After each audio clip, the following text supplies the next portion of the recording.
Kami alamat ng kahapon, kami ang tinig ng panahong gutom.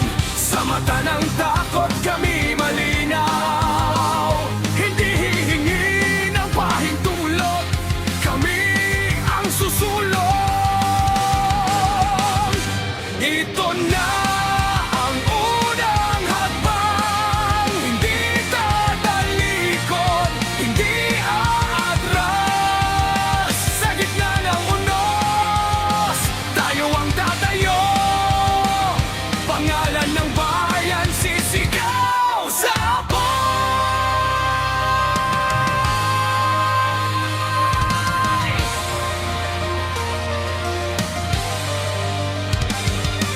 Kapag dumating ang unos at kumulog ang pangalan namin, hindi kami mawawala. Dito nagsisimula ang laban. Ito na ang unang hakbang, hindi pangako kundi paninindigan. Sa bawat tibok ng puso at lupa, isusulat ang digmaan at ang panalo ng bansa.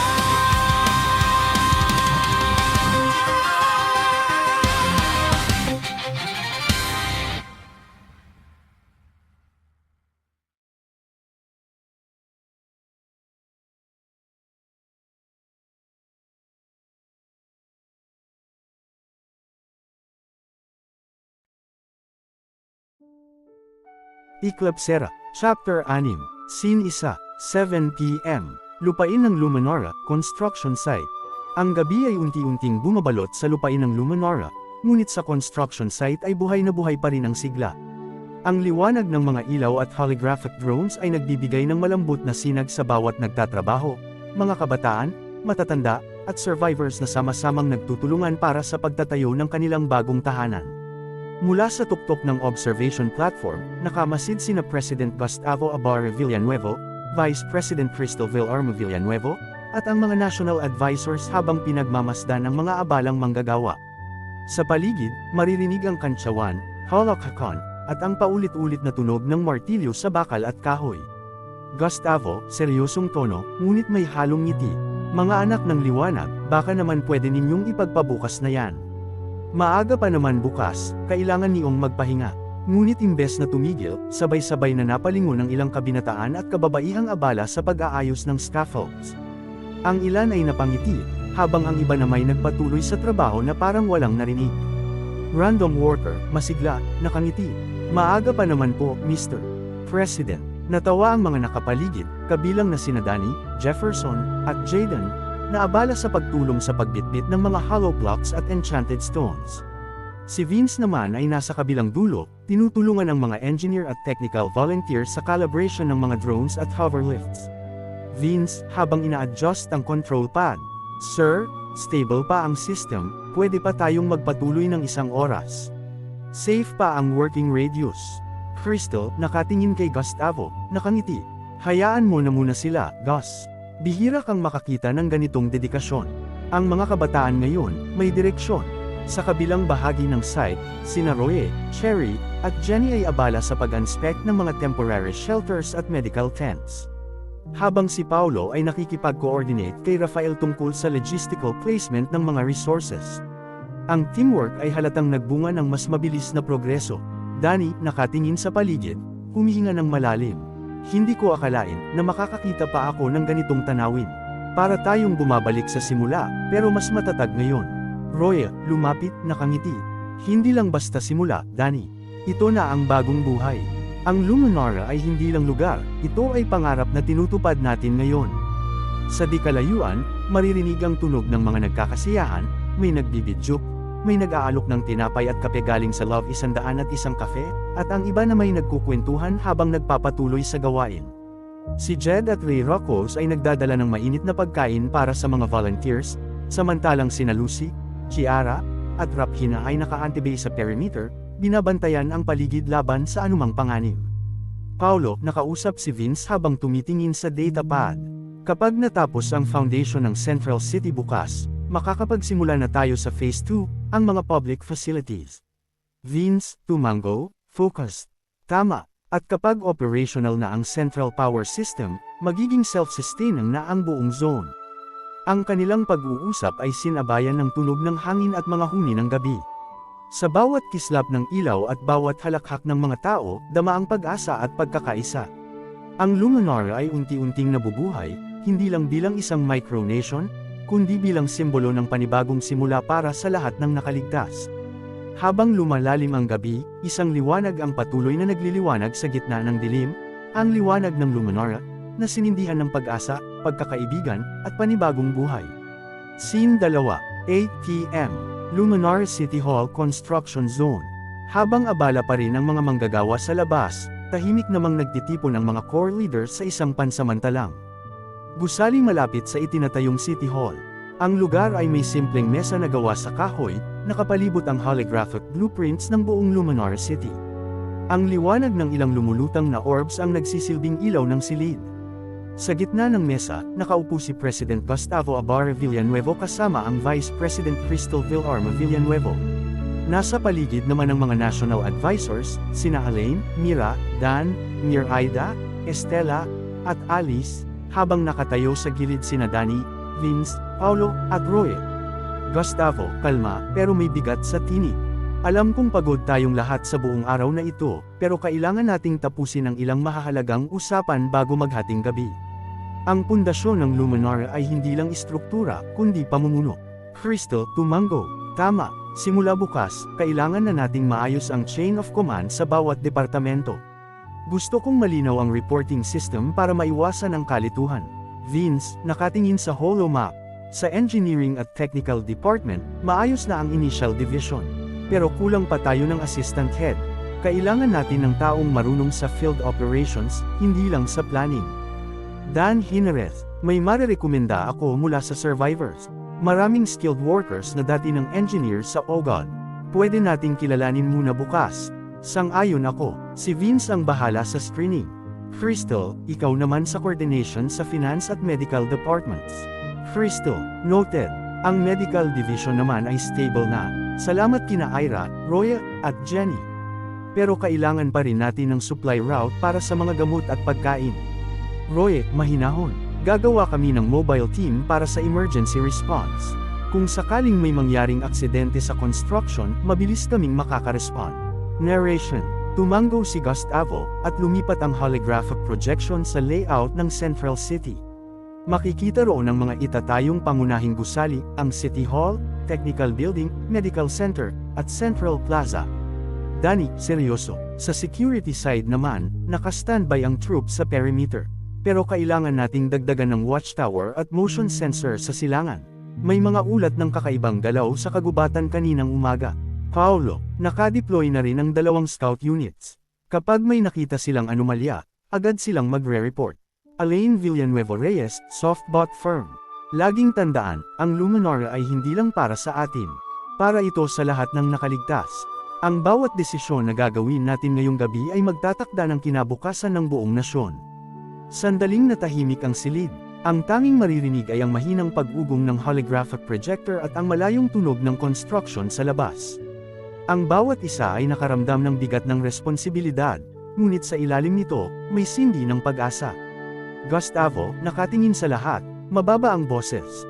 Simula ngayong gabi, opisyal kong idinedeklara ang pagtatatag ng Luminara Council.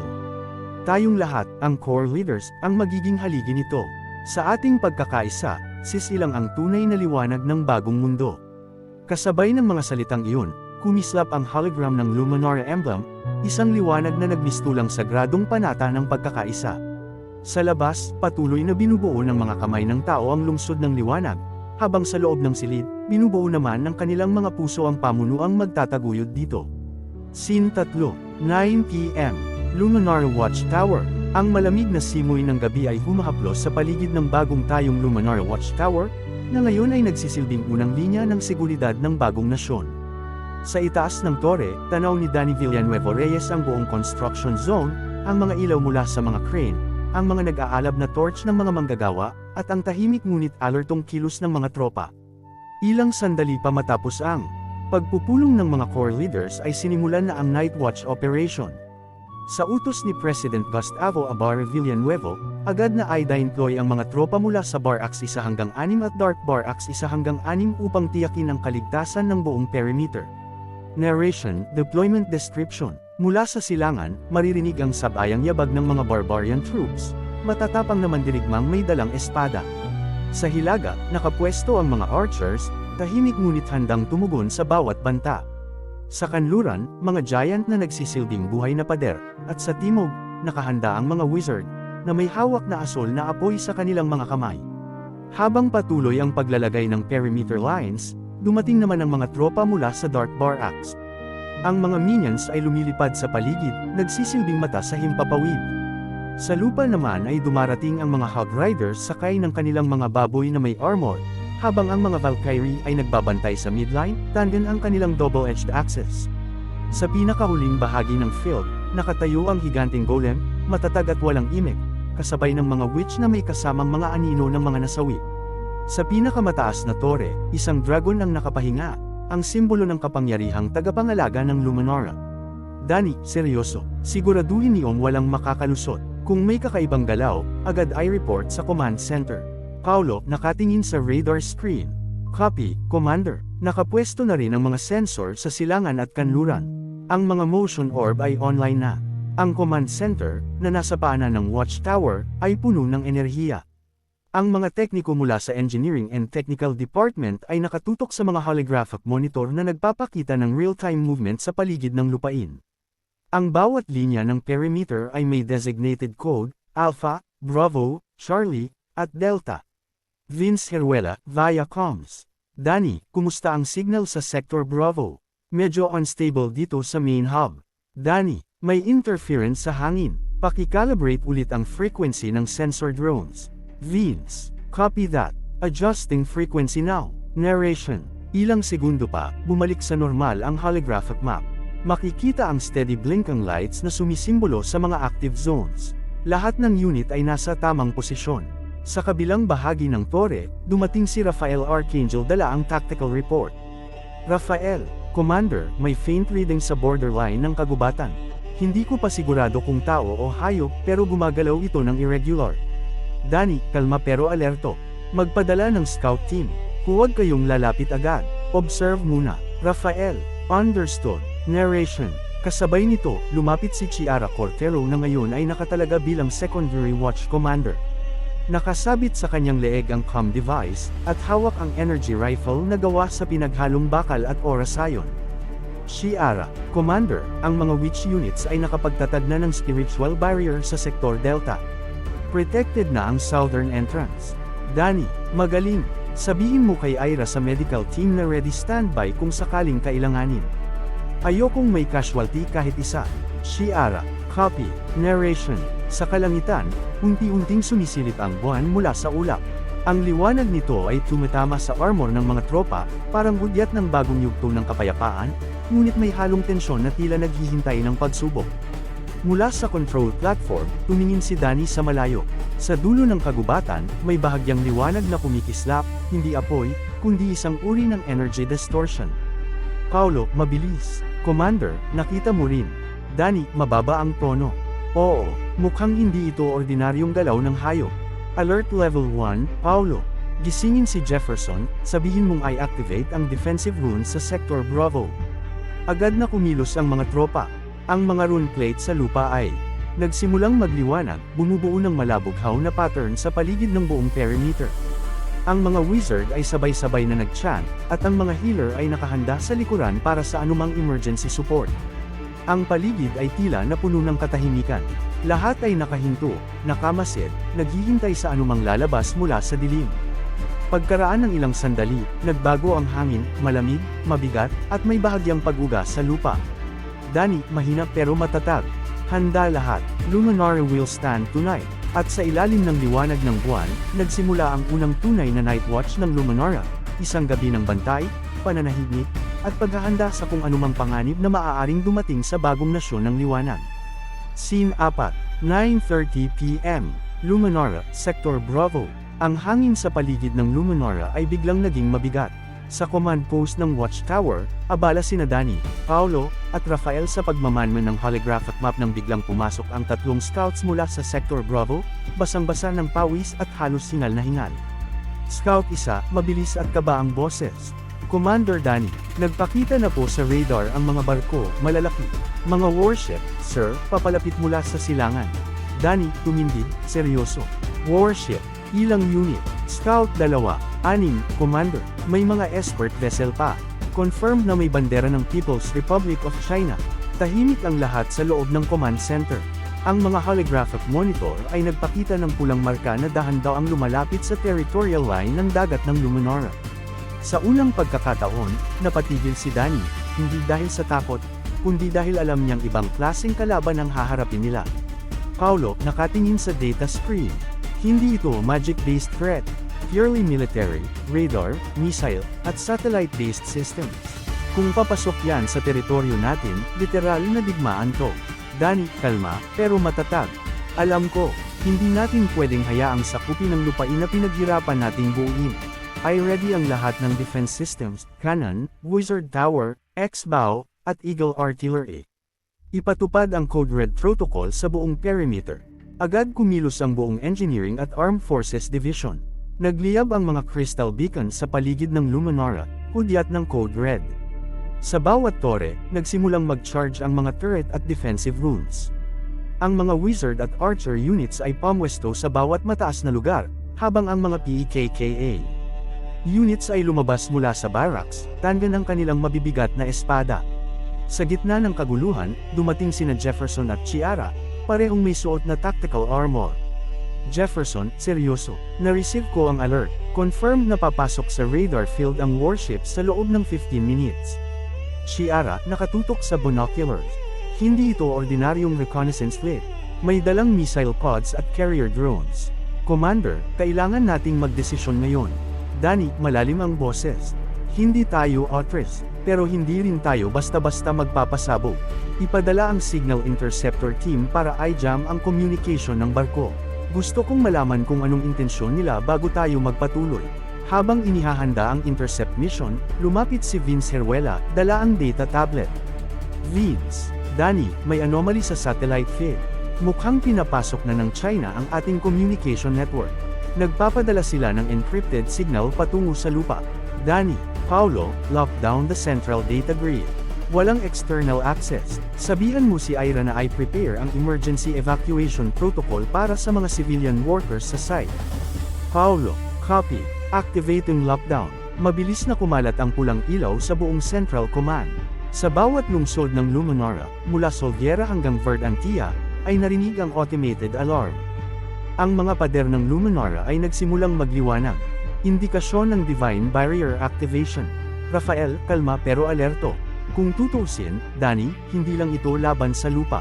Ito na ang unang pagsubok ng Luminara bilang isang nasyon. Danny, tumanggo.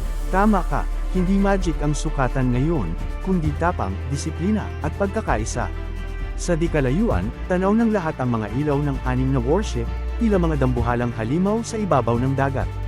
Ang alon ay tila kumikilos kasabay ng kanilang paglapit. Mula sa malayo, maririnig na ang ugong ng mga makina. Ang mga scout na nakastation sa Wave Watch Point ay nagpadala ng visual transmission. Mas mahigit, confirm, Commander. Warships are entering our maritime border. Danny, malamig ang tono. Luminara Defense Command, ready all sectors. This is not a drill. At sa ilalim ng nagbabadyang ulap ng gabi, tumindig ang unang digmaan ng bagong nasyon. Ang Luminara, ipinanganak sa liwanag, ngayon ay haharap sa anino ng isang banyagang kapangyarihan. Scene 5. 10 p.m. Perimeter ng Luminara. Tahimik ang paligid maliban sa mahinang ugong ng mga alon at tunog ng mga makina mula sa dagat. Ang dilim ng gabi ay sinasalubong ng malalakas na ilaw na nagmumula sa mga warship ng People's Republic of China, mga dambuhalang barko na tila mga halimaw sa tubig. Sa itaas ng command tower ng Luminara, nakamasid sina Danny, Sherry, Paolo, at Jaden, habang si Vince naman ay abala sa pagmonitor ng radar. Vince, Danny, confirm, 6 na warship, lahat armed. Estimated distance less than 1 nautical mile. Within visual range na sila. Danny, copy. Iset ang external frequency. Makikipag-ugnayan ako sa commander nila. Habang nag-aayos ng frequency si Vince, napansin ni Cherry ang kakaibang galaw ng mga ilaw sa barko, tila nagsasaayos ng formation. Cherry, mukhang hindi sila nakikipag-usap para mag-areglo, Danny. Tingnan mo yan, nakaposisyon na yung dalawang destroyer. Paulo, baka intimidation tactic lang. Pero kung sabay-sabay yan magpaputok, lagot ang baybayin natin. Sa sandaling iyon ay nagsimulang yumungay ang radio comm. Isang malamig na boses ang narinig, malalim, mabagal, at puno ng autoridad. Chinese commander, via radio, Zili Shi Zonghua Renmingang Hi Guo Hai Jun Jian Dui. Li Jiting Ji Suo Yu Dong. Ni Mende Ji De Wei Yu Zonghua Renmingang Hi Guo De Zuan Shu Jing Ji Kune. Zeli Shi Zonghua Renminego Hai Jun Jiando. Li Ting Ji Su Yu Hong. Naiman De Ji Duo Yu Zonghua Renminego De Zuan Shu Jing Kune. Tahimik ang lahat sandali. Nagkatinginan sina Danny at Paulo, hindi nila maintindihan ang sinabi. Danny, Cherry, anong sabi niya? Cherry, seryoso, sabi niya, sila raw ang People's Liberation Army Navy. Gusto nilang itigil natin lahat ng operasyon kasi daw, nasa loob tayo ng Exclusive Economic Zone ng China. Jaden, napamura ng mahina, Exclusive Economic Zone, may nasa pagitan nga tayo ng Pilipinas at Malaysia. Muling nagsalita ang commander, mas mababa at mas matalim ang tono. Chinese commander, via radio, ni Men Meiyo Shou Quanzai Si Jian Li Ren Yi Jun She She Shi. Li Ji Chen Li, Fu Ziwomen Jiang Kai Ku Xingdong. Naiman Meiyo Shu Kanzaoi Si Jiao Ren Yi John Sheshi. Li Cheli, Fauzi Women Jiang KQ Xingjin. Cherry, nagda-translate, wala raw tayong autorisasyon para magtayo ng kahit anong military facility dito. Kung hindi tayo aalis ngayon, gagamit daw sila ng puwersa. Naramdaman ni Danny ang pag-init ng dugo niya. Tumayo siya ng matuwid at kinuha ang mikropono mula kay Vince. Danny, this is Commander Danny Reyes of Luminara. You are trespassing in a neutral territory, our territory. Withdraw your ships immediately, or we will consider this an act of war. Sumagot agad ang Chinese commander, ngayon ay mas malamig, halos parang wala ng emosyon. Chinese commander, via radio, Zhangzi. Ni Men Bo Gu Shi Xiao Dao Shang De Panjun. Ni Men Bu Ji De Wo Men Lang Fei Pao Dan. Zanjeng. Naiman Bi Gu Shi Xiao Dao Shang De Panjun. Naiman Bi Zi De Women Lang Fei Pao Dan. Cherry, nakatitig sa dagat, malamig ang boses, sabi niya. War. You're nothing but island rebels. You're not even worth a single shell. Nagkatinginan ng grupo, tila sumiklab ang galit sa bawat isa. Paulo, partner, binabastos na tayo yun Jaden, isang bala lang yan sa turret, sabog yang barko. Ngunit itinaas ni Danny ang kamay, kalmado ngunit mariin. Danny, hindi tayo magpapadala sa galit. Pero, hindi rin tayo uurong. Huminga siya ng malalim at muling nagsalita sa mikropono, mababa at mabagsik ang tono. Danny, you made one mistake, Commander. You came too close to Luminara, and now, you'll see what happens when you underestimate Filipinos. Pagkabitiw ng huling linya, kumislap ang mga ilaw sa Defense Command Center. Isa-isang bumukas ang Archer Towers, mortars, at Inferno cannons. Ang dagat sa tapat ng Luminara ay tila sumiklab sa liwanag, isang babala na handa silang lumaban. Sa kabilang linya, muling narinig ang boses ng Chinese commander, ngayon ay may halong galit at pangungutya. Chinese commander, via radio, ni Men Hui Hao Hui De. Zan Beiying Jia De Yu Ba, Naiman Hu Hui De. Zan Beiying Jidai Ba. Cherry, mahina ngunit matalim, sabi niya, you will regret this. Prepare to face hell. Tahimik si Danny, nakatingin lang sa dagat. Pagkaraan ng ilang segundo, ngumiti siya ng malamig. Danny, tell him, we've been through hell before. At sa puntong iyon, ang unang bala ng defensive turret ng Luminara ay sumiklab sa hangin, hudyat ng pagsisimula ng isang digmaang hindi lamang sa pagitan ng bansa, kundi ng paninindigan at dangal ng mga Pilipino.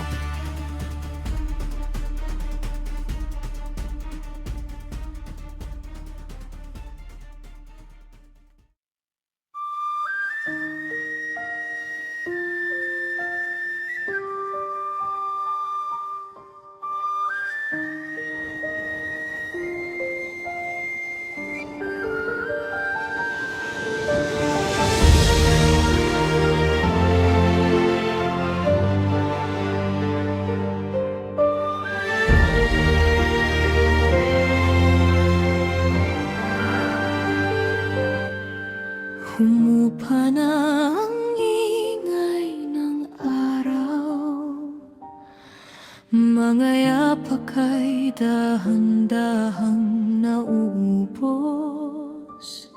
Sa likod ng laban, may natirang tanong kung saan hahantong ang bukas.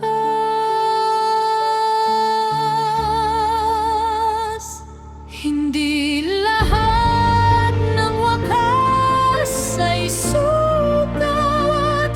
Hindi lahat ng tahimik ay lungkot. May pahingang hindi kailangang ipaglaban. May gabing sapat nang huminga.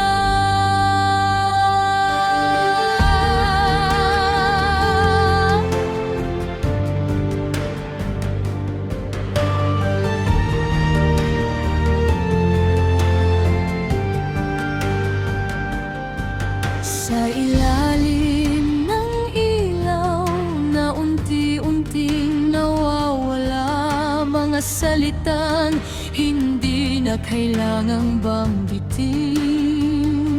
May mga sandaling hindi